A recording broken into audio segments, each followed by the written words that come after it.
You are watching the video version of the Marketing Should Be Fun podcast. We are so glad that you are here. If you prefer to listen to podcasts, you can find the Marketing Should Be Fun show on any of your favorite podcast platforms, whether that's Apple Podcasts, Spotify, anywhere else. But most of all, we're so glad you're here, and I hope that you enjoy today's conversation.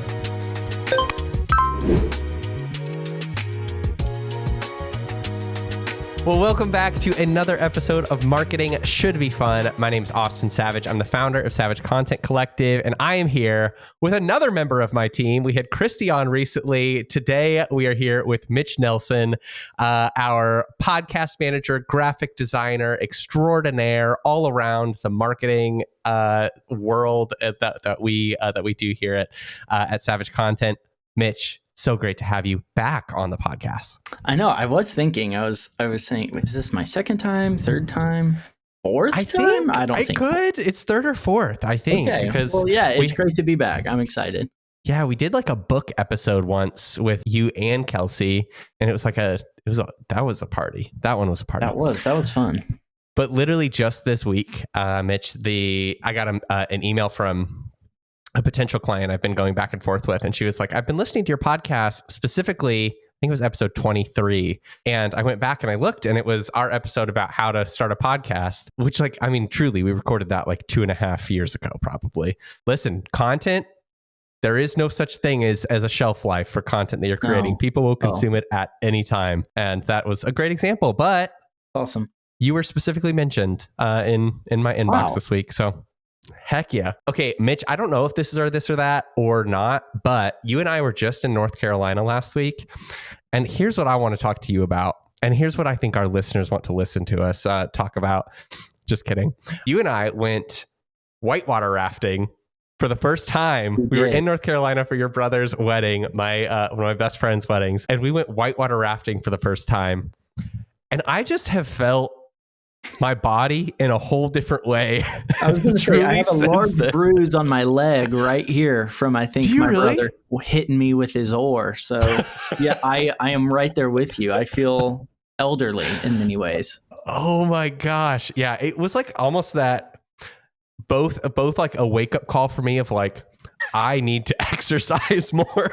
I agree. But then at the same time, I was like, I also really liked how I felt after that. I agree. It was fun. So I think we need to leave Illinois so that we have rivers that we can whitewater raft in. Mm-hmm. And that was a fun experience. So this or that? Whitewater rafting or nothing? Okay, so this or that actually has nothing to do with whitewater rafting. Okay. I don't know where my brain is at today, but it's kind of fun. So this or that is really just a question, but I'm curious about it nonetheless. Maybe it's whitewater rafting that is your answer, but where are you sourcing your creativity lately? Wow. Yeah, okay. I'm connecting the dots in my mind. I have been listening to a lot of podcasts recently. Okay. And honestly, I've been listening to a lot of I'm subscribed, or I have YouTube Premium or whatever, so it like plays in the background on my phone. Yeah. This maybe is a terrible answer, but I'm listening to this new podcast about a new money podcast. Okay. From the channel The Money Guy. And it's just two guys, and they do, kind of financial advice. I think they have a financial advice or like company. They are financial advisors, and they have a firm, but they put out a podcast and different things. And I guess the reason I mention that is because their podcast is called Making a Millionaire. They interview couples or individuals of all different kind of ages, walks of life. And I listen to Ramit Sethi's podcast, Money for Couples.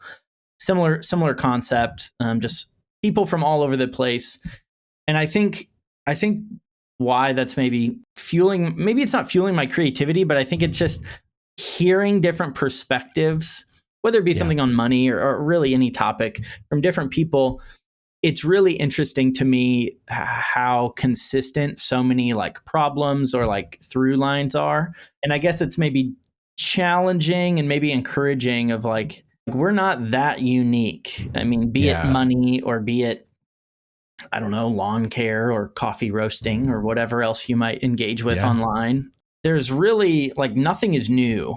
And I think even to your point about content, like there's no shelf life on content. Like, there's certainly new thoughts and maybe new ideas, but even that is maybe like a remix of something that's been done before. And so I just think hearing from so many different perspectives on a similar topic and then realizing, oh, these people are so different, but what they're saying is really like, I don't know how much enough is for retirement, or I don't know how to do this, or I don't know.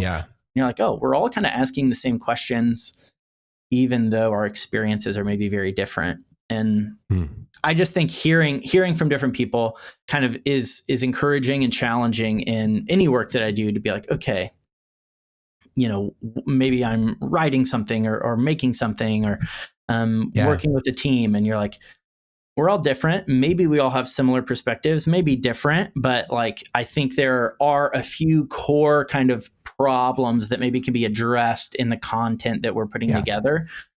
Even though, I mean, there's 8 billion people on the planet. Like, there is some level of, I don't know, there's only so many buckets a thing can go into. Right. So I don't know. Maybe that was a bad answer. Maybe not. That's kind of interesting. It's like and I think like connecting that back to creativity too, like specifically, is it makes like creative problem solving feel much more attainable when you're like, oh, we're not actually trying to invent something new. We're just trying to contextualize problems that people have been solving for centuries, just in different ways, and like, we're not the only people facing this problem. There are resources at hand to solve that. I think that's really interesting. That's cool. And I don't know if, maybe, different people would think differently, I guess. But I often just so regularly look for, I'm not trying to reinvent the wheel, because I think more often than not, there's so much opportunity left on the table where it's like the new idea is maybe so flashy and exciting on the surface level. I'm like, man, we haven't even like optimized what we're currently doing to its fullest potential quite yet. Be it repurposing content or, whatever. Like, I just think that there's a lot of opportunity. I was actually just talking to another agency owner today, and I got to be part of a video shoot down in Nashville. I think it was a couple weeks ago now, maybe 3 weeks ago. And that was a source of creativity, like a kind of like a sort of re-inspiration for me recently, because in our work, and even with podcasts that we do, like, we're often like equipping our clients to record, or like even with video shows, like we have video shows that we manage all across the country. So it's rare that we're like showing up on site, like doing these like creative shoots and stuff like that, just with the style of content that we're creating at Savage Content. And it was just so fun to like be back in a room with just in a room with like 3 cameras, with the lights, with the, just people who like are creative thinkers, photographers, videographers. And I don't know, just kind of like, it gave me that spark a little bit, that like, again, of like, oh, I like creative things. Like, I like the stuff that we do. And I felt like I kind of started piecing together aspects of my own work in a different way, just by being in that room. So yeah, it's always good to kind of get out of your typical routine. And you're like, I feel like even if I just go to a different grocery store one time, I'm like, whoa, the world is, I don't have to be locked into my routine. There are other things out there. So yeah, that was the most Mitch Nelson example ever. I go to the grocery store every Saturday. We know the Meijer pickup guy. So, oh my gosh. Yeah. Do you actually go to the grocery store? Like, you show up? We drive, we park in a spot and they bring it out to us. Got it. You rock with the pickup. We've been doing the delivery lately. So I don't know, maybe, I don't even know, like my wife does all of that. So I don't even know if it's expensive to do that or not. So who knows? But it's kind of nice. I believe it. Mitch, okay, so we already mentioned at the start of this episode, you do some graphic design alongside Savage Content. You manage quite a few of our podcasts, but in your full-time job, kind of outside of the work that we do here, you manage donor development and I think touch like a little bit of marketing aspects of international nonprofit, really. I almost said national, but that would be incorrect. I get to lead a team of people that, I would say we are a pretty even split of marketing and development, kind of that handoff, kind of stewarding that handoff of advertising to strangers, getting them kind of a part of our email, list and system, like engaging them with content, and then eventually presenting them with opportunities to make a donation, all the way through to like thanking that donor for their first time gift and all that things. And then eventually they get handed off to like the development team that then is kind of nurturing them for larger gifts. But yeah, all things kind of communications, marketing, growth, donor email journey type of stuff is what I spend, at least my Monday through Fridays, if not other days of the week also thinking about. Depending on the week, how what you got going. I love that. And I think like you've been posting a lot recently on LinkedIn, which I have loved seeing, and you've been covering all sorts of things. And there's a couple, posts that you've made that I kind of want to unpack and explore. Sure. But I think donor development is such an interesting example for marketing and trust building and the value of content. And just like, it's such an interesting example of the life cycle of a customer, if you want to kind of look at it that way, because like in a nonprofit, like it requires such a personal level of marketing and such a personal level of intention and messaging and storytelling that I think really is, it's almost like a foundational example of what businesses can do as well. And I think it's seen different in nonprofit spaces because you do like what you're trying to accomplish is just so much more personal, or you can even attach more like meaning to it. But I think there's so many principles that are inherent to what you have to do when you're marketing for a nonprofit that I think really like cascade into like so many principles that we can pick out for any brand. And so I'm really excited to have you on the show today because I want to kind of use your experience specifically implementing some of the marketing efforts that you've done in a nonprofit setting, and then kind of like picking out some of those principles that apply for people in any industry, whether that is the nonprofit space or the business space. So let's dive in. There is a recent post that you made, and here is where I want to start the conversation. We'll kind of see where it flows from here. But you said, a quick reminder for anyone building brand campaigns at a nonprofit. The post is longer, but this is what I want to kind of highlight. You said, if you plant seeds in the spring and start checking for apples in the summer, you're going to think something's broken. It's not. You just forgot what you planted. I've been thinking about this recently, how often we expect brand work to behave like performance work. And when I saw that, I was like, oh, I love this. This is everything. And I just know that I personally see, like, I have this conversation all the time of like the balance and tension between brand and performance, and the short-term wins and the long-term wins, and having to play both of those games at the same time. And I just want to use your words there almost just as a bouncing point. What kind of sparked that post for you, but also like what have you been thinking and feeling and kind of trying to problem solve through with that question in mind? Yeah. I mean, I could, there's so much I could say, so please feel free to interrupt if I'm rambling after 20 minutes. But so I went to a conference maybe about 9 months ago called the Nonprofit Innovation and Optimization Summit, the NEO Summit by Next After. A great resource for anyone in nonprofit marketing specifically. And there, if anyone's familiar with Charity Water, fairly large nonprofit, a guy, I think it's their vice president of growth and marketing, gave a talk called The Quest for Future Demand.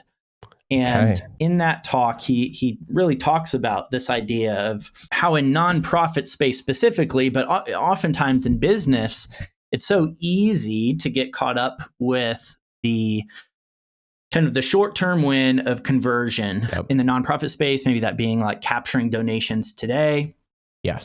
Raising funds. In the business space, maybe like making those sales today or booking those calls or whatever the case may be, because that's right in front of us. Or even like on a semi-long term, it's like 6 months from now, it's like, I really care about like what the spreadsheet looks like in the next board meeting or what the, next quarter's numbers are going to look like. But what you can do is thinking that way over a long period of time.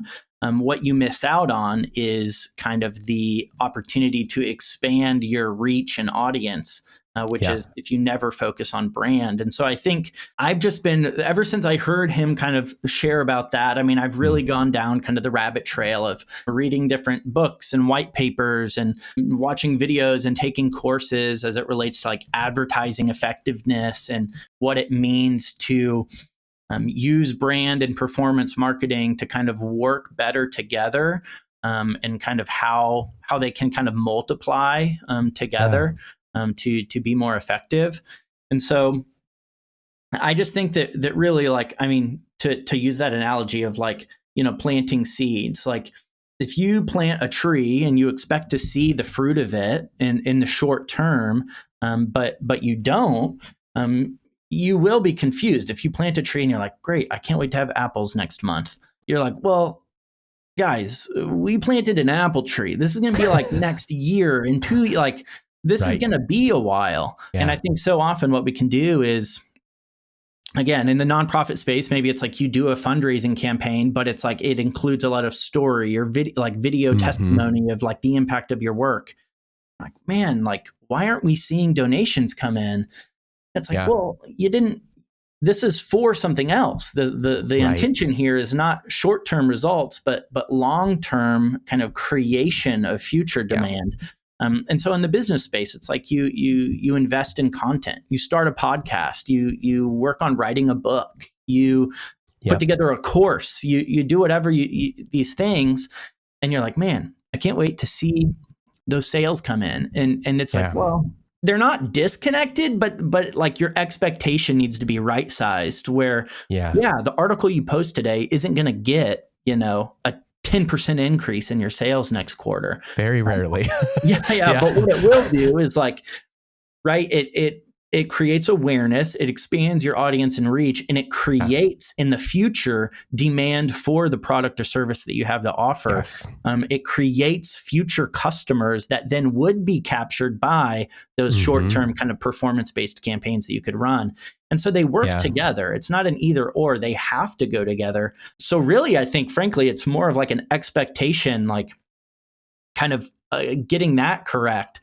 Because if you have an expectation of immediate results, but you're investing in kind of more long-term mediums or channels, you're like, well, we just need to know what we're doing here. Otherwise, we're going to be disappointed. Yeah. I mean, there's just so much there. I think it's interesting, specifically in the nonprofit space. We have a client down in Houston. They do a lot of work in the foster care space. They're a nonprofit as well. And we were just on a call with them, I think a couple months ago. And they have been really investing heavily and like with their time and with their finances in content over the last like 3 years. And that's something that they hadn't really done before. They had dabbled, they had a podcast that was already kind of like in existence, but they really just doubled down and have been so consistent for the last 3 years. And they were telling me that they were having a conversation with another kind of local leader in Houston that, has often interacted with their organization. And it was just kind of a conversation in passing. And this person just shared kind of an anecdote, something that they had heard in their own work, but they specifically told them like, everybody is talking about the Riverside Project right now. Like they're like, everybody that we are talking to, they are mentioning like your brand and your organization. And that's something that they hadn't heard before. Like they haven't really felt that momentum, but that's something that has started to just like increase. And we started this work with them with content marketing, 3 years ago. And I just thought that was such a good example of like, those are those things of like, there's just so much brand work that happens around your efforts and kind of over time. And just as you're consistent, that really does begin to pay off as people begin to be curious and, kind of explore that potential. And I think it's the same thing that you and I have probably talked about here on the podcast before as well, perhaps even in that podcast episode we mentioned. But like some of the larger podcasts that we manage here at Savage Content, I have often been asked like, how do podcasts become successful? And I'm like, honestly, they do it for a long time. Like our most successful podcasts are podcasts that have been around for 5+ years, or brands that have been around for, even longer. And they've just earned that place of trust and attention in the lives of the people that they're trying to reach. Yeah. And I just think that, I'll just name it. Like, I don't have, some sort of perfect solution, because I 1000% fully realize, particularly in the nonprofit space, but in business generally, like there are, whether you're a business owner or whether you're, working at a company, it's like there are boards or just like personal pressures where you're like, I need the chart to go up and to the right. Like I need there to be more dollars in this cell than in the next cell, than in the previous cell. Like I fully get that. And so that's what drives people to just pump money into, right? Like performance-based marketing, getting people to convert on sales, on donations, on whatever it is. Yeah. But then what you do is, I mean, what if you say you run a steakhouse, you're a restaurant owner, you run a steakhouse, it's very common because you need to get more customers in the door to, if you're to do marketing, to send flyers or to do TV ads to people who are interested in steak within a certain 10 miles, who have been to other steakhouses within the region, who have like whatever. And these are all very logical kind of examples. And I think Brady, from that talk I mentioned, shares an example similar to this. But what we don't do is we don't think about, marketing to people who are interested in fine dining or even like, seafood dining, where it's like, okay, you might have salmon on the menu and that, kind of can connect with your steakhouse. And so it's like, it's really more of like, if we continue to try to capture the demand of the people who are interested in looking for steak, eventually everybody who's looking for steak is going to have come to our restaurant, and there will never be new people to come to like introduce into our world. And so whether your brand is about, I don't know, helping children or, lawn care or, having a restaurant or whatever, being a nonprofit or that foster care nonprofit you're referencing. It's like, if you only look at like trying to connect with people who are interested in foster parenting or foster care, it's like, well, as big as that audience may be, eventually like everybody will know about it. And what you need to do is like expand that reach so that even people who right now today are not interested in becoming foster parents or foster care in general,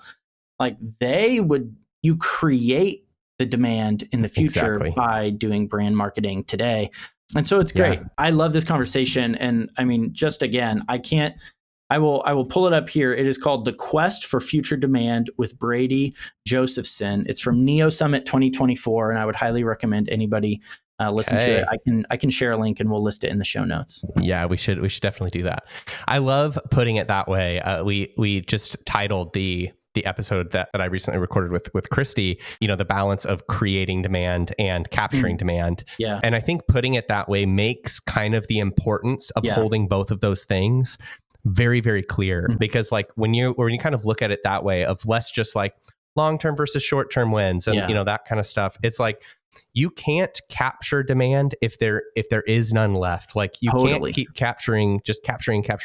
Yeah. You also have to be creating that demand so that you can keep capturing that demand. Yeah. And that's in any space that you're in. That's in, whether you're in a business trying to sell a product, sell a service, or if you're in a nonprofit space trying to gather donations. I mean, you have to be speaking to the people who couldn't care less about your industry, about your service, about your product, about what you do.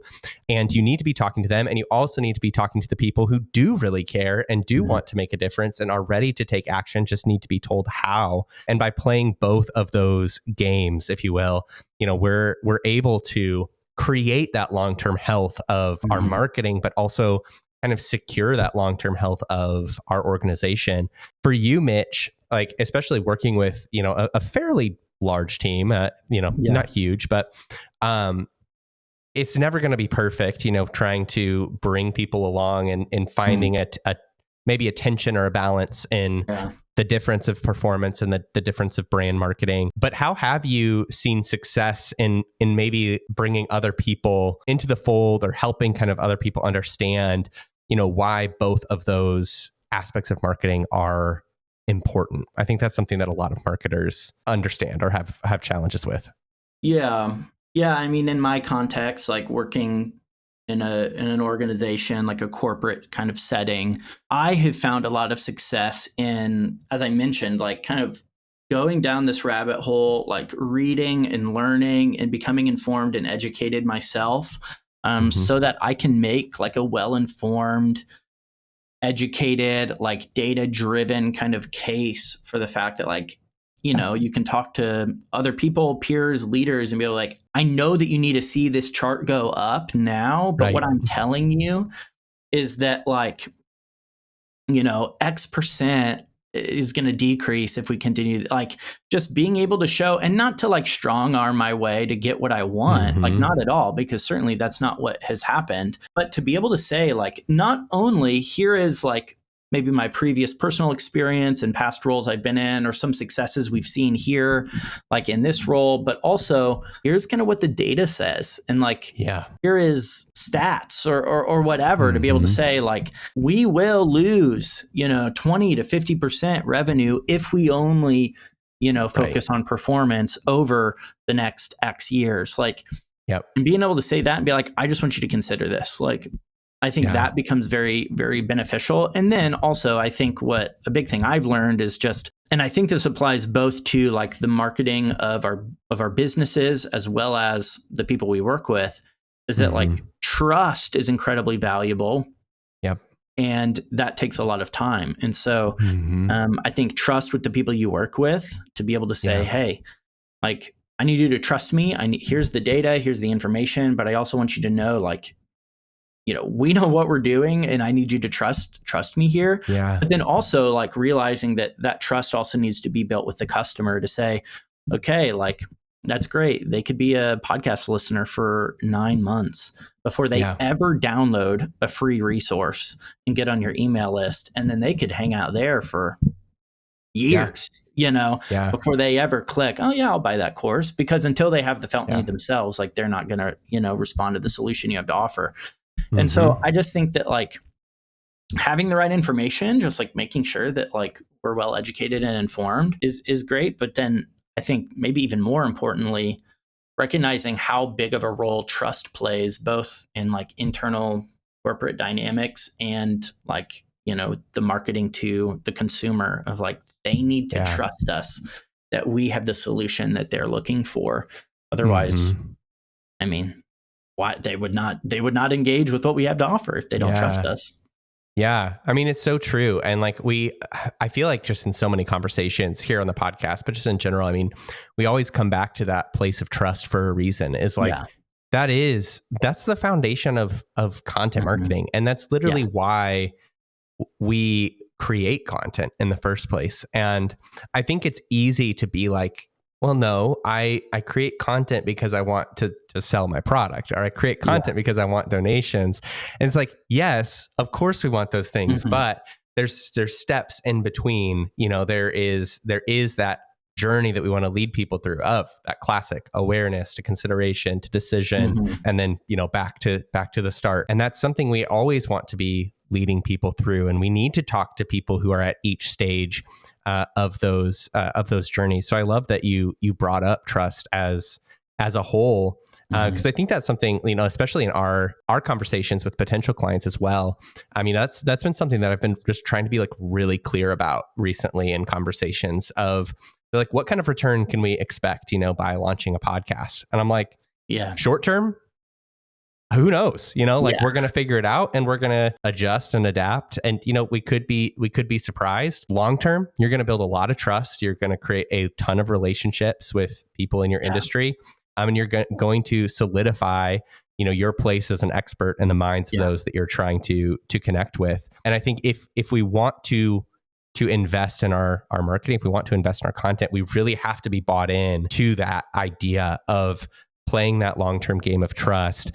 And at the same time, like we just talked about in episode 61, the importance of funnels and creating funnels, there is those short-term wins that we can create to more quickly move people towards those sales. But like you were saying earlier, we can't only do that constantly. Yeah, there's and I've seen it a couple different places, but there's like a great graph that I've seen where, there's kind of maybe two different lines, and say a blue line is very quickly kind of spiking and then going all the way down, and spiking and going all the way down. It's like very steady. And that would be representative of like those maybe short-term wins, performance wins. And it's like, we need in our businesses and our organizations to have like a healthy rhythm of on-ramps for people to convert to what it is that we want them to do. So maybe that's a quarterly fundraising campaign, or it's a every other month, right? A resource promotion or whatever it is. And that will give us those short-term wins, and they'll peak and then they'll kind of drop back down. The problem is so many of us think that like, that's the extent of what it is we need. We just need more people to keep converting. We need to like, those spikes need to be higher and more frequent. And sure, I guess, but if it's regardless of how high or how often those spikes are peaking, that's not the full picture. What there is then is a second line that's maybe more of like a stair step that's not quite as drastic, but kind of is laid on top of this. And that would be representative of kind of like more of an awareness or like a brand kind of future demand creation where you're running, video ads on YouTube, or you're, just writing articles once a month, or releasing podcast episodes. And it's like, you're maybe not really asking anybody to do anything. And that's not really the point. It's building trust. It's just a slow and steady kind of increase over time. And again, I think the distinction, there's an organization or a business called, like, I think the World Advertising Research Center. They recently put out like their 2025 like big report, and it's called the multiplier effect. Basically, their whole kind of thesis is that for so long, like brand and performance have been thought of like two kind of siloed, like separate. It's brand plus performance, that kind of drive results or whatever. But the reality is, and the data shows, that it's really, it's a multiplier. It's brand, times performance. These things, they work together best when they're multiplied together. And that's where I think that chart, and it's laid on top. And it's like those two things together over time is where you see, truly like explosive growth, explosive results. You build that trust, and you have regular on-ramps, for those conversions. And yet it's like, it's like the classic, like exponential curve or whatever. It's like really small for a long time until it's not. And then it's like straight up and down. And that's truly what is possible if we're willing to say, okay, the next 3 years, like we're committing to this. Your point is going to we're going to write one article every single week for the next 3 years. And we're just going to like trust the process and the system and strategy that we've developed, that it will both grow the awareness of our brand, and people are always talking about us, like you said, or everybody's talking about, your nonprofit, and it will create regular opportunity for people to download the thing, give us their email, make a donation, buy a product. And that's what we're doing when we build businesses and build organizations. Yeah, it's so true. And, I wish that we had more concrete, like, this is how long it takes. Cause I think that's like that's a question, that I feel like I get a lot of, like, how long are we sort of committing to, or like, when will we start to see that? And truly, it is so different for every industry, for every business. We have seen, some really big momentum created for, new brands within the first 3 to 6 months of, starting to create content and starting to play, do that brand times performance efforts. But then we've also seen it take multiple years, like you were saying, of there being this growth, but like really slow growth, that it takes just so long for their domain authority to hit a certain point, for the awareness around the brand to hit a certain point, where the cascade of just everything of attention, organic conversations, but also like SEO, and then in addition to all of the paid stuff that they're doing, to really kind of culminate at a place that creates that kind of healthy spike into like, okay, there's momentum now. We feel it, we see it, we kind of feel that payoff. And so it really is just something of really committing to that vision for the long run. Yeah, absolutely. All right. So Mitch, here on the podcast, we have listeners kind of from all over the place when it comes to industries, but we do have, quite a few people who are involved in nonprofits like yourself, and kind of even beyond, the brand and performance tension. I'm curious, for you as a nonprofit marketer, as somebody involved in donor development, what are the things that you're seeing right now actually connect the best and actually be like some of the best value for your time? That's a great question. I think there's kind of two things I would say. Maybe this is just repeating myself from earlier, but I really do think that there's like a level of, obviously we're all familiar, like the subscription economy is like at a, what is it, fever pitch or fever dream or whatever. It's like it feels like everything is a subscription, like to a fault. I don't want to subscribe to my toothbrush heads, or whatever, but you can. But I can if I want to. And so I think, like, what am I seeing connecting? I think that there is, like, as it relates to like growing a donor base, I think that like a sustainer kind of program, a monthly giving program where there's like a clear kind of like thing you would be entering into as a monthly donor is a very, very strong like donor acquisition kind of effort. Yeah. Because I think that like when people are interested in giving, that like regular kind of impact over the long haul, is attractive to that donor. And frankly, I mean, in the case of a nonprofit, like I would hope that your nonprofit is more impactful and valuable to your target audience than maybe toothbrush heads arriving on the right time, would certainly.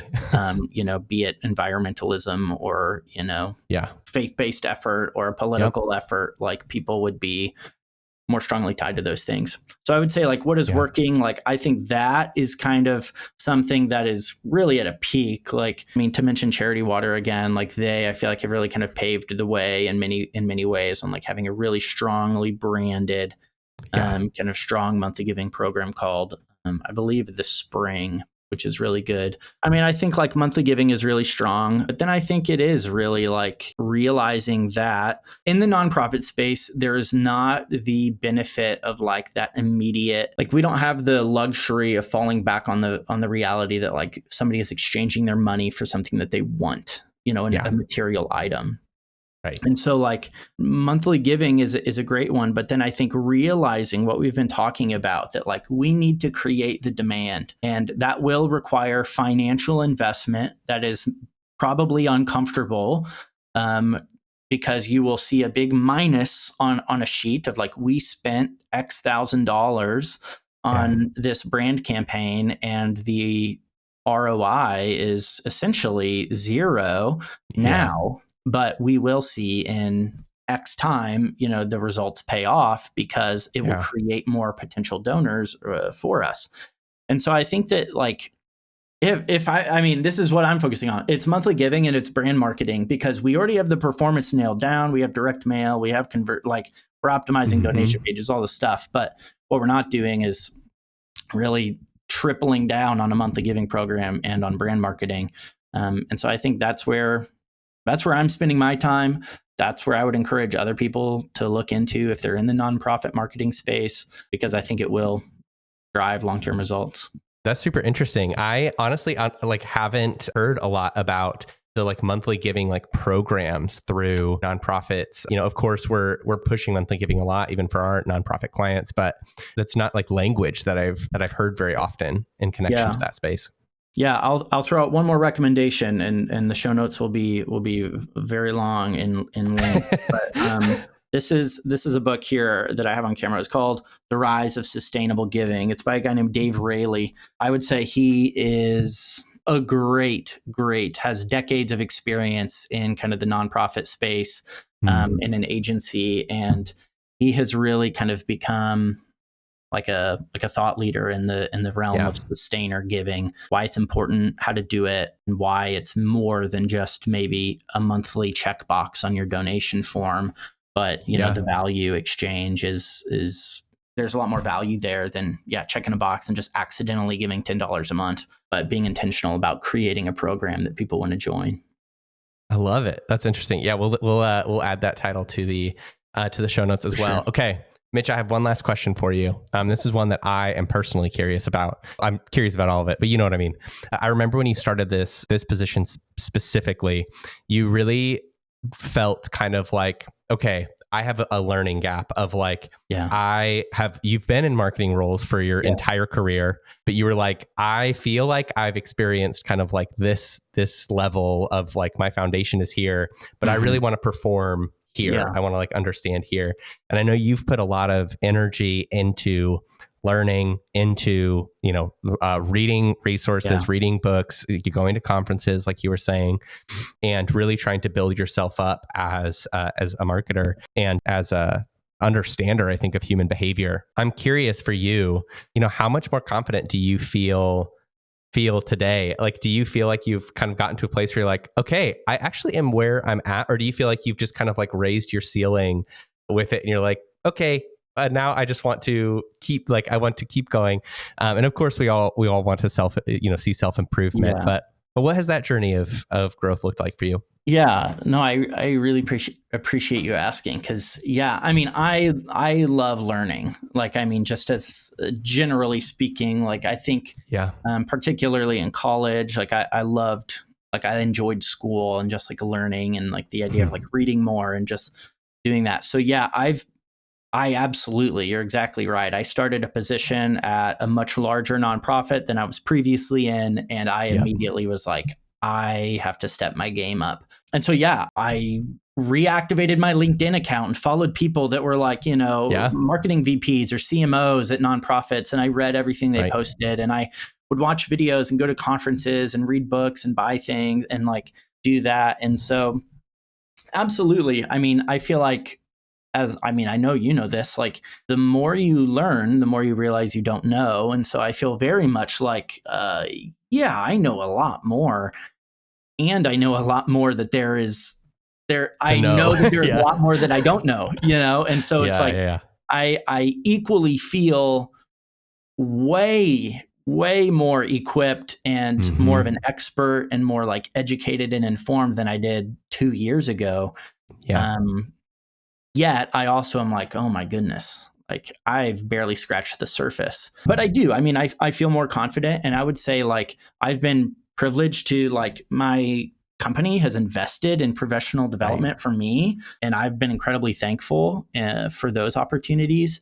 And I've taken it upon myself to like, invest my own money in buying books and going places, because I want to learn. I mean, I would encourage anyone out there, like if you're working for a company, if you're not a business owner or, your own boss, like ask your company, like if there's opportunity for professional development, not because you want to coerce them into giving you a promotion or a raise, but because you're genuinely curious of like, man, I know that there's more I could do. I need a guide to like help me do it, and maybe that looks like them buying you 3 books and it's $100 and it's like not that big of a deal. And they'd probably be happy to do that.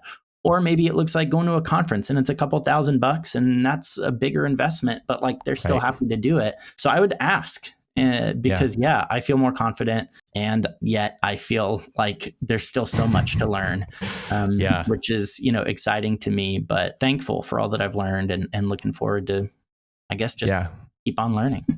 That's one of my favorite feelings and experiences, going to like marketing conferences specifically. Yeah. I've been to the HubSpot conference quite a bit. Like my favorite thing is less even just like the sessions that like I go to, and it's like there obviously are always good ones where I'm like, ooh, I need to do that. Like I didn't know that. But the conversations with other people in the space, and I think that's just like the value of community too. It's just such a difference maker when you just like specifically can hear from someone where you're like, you're like 90% doing the same thing as I am. Even if it looks slightly different, and to just hear like, okay, you face the same problem I'm facing and you solved it this way, or, you have seen kind of tremendous growth by doing this, and just being able to like bounce those ideas off of people. It kind of creates that same feeling, in my own life where it's like, oh, there is a lot that I like I have yet to learn. And at that same excitement of like, and there's so many new ideas that I have to try. So I love that advice to just ask to make that happen. Mitch, it's always an honor to have you on the show, dude. Thank you so much for joining me for an episode. Absolutely. I mean, I feel like we could talk for another hour if we really wanted to. So we really could. Yeah. What a joy. Loved it. What a joy. And to everybody listening, thank you so much for consistently listening to the Marketing Should Be Fun podcast. We appreciate you, and we hope that you found some value in today's conversation, maybe even just some questions that were sparked in your own mind for you to explore for what that looks like in your brand specifically. So we will see you right back here on the next episode of Marketing Should Be Fun.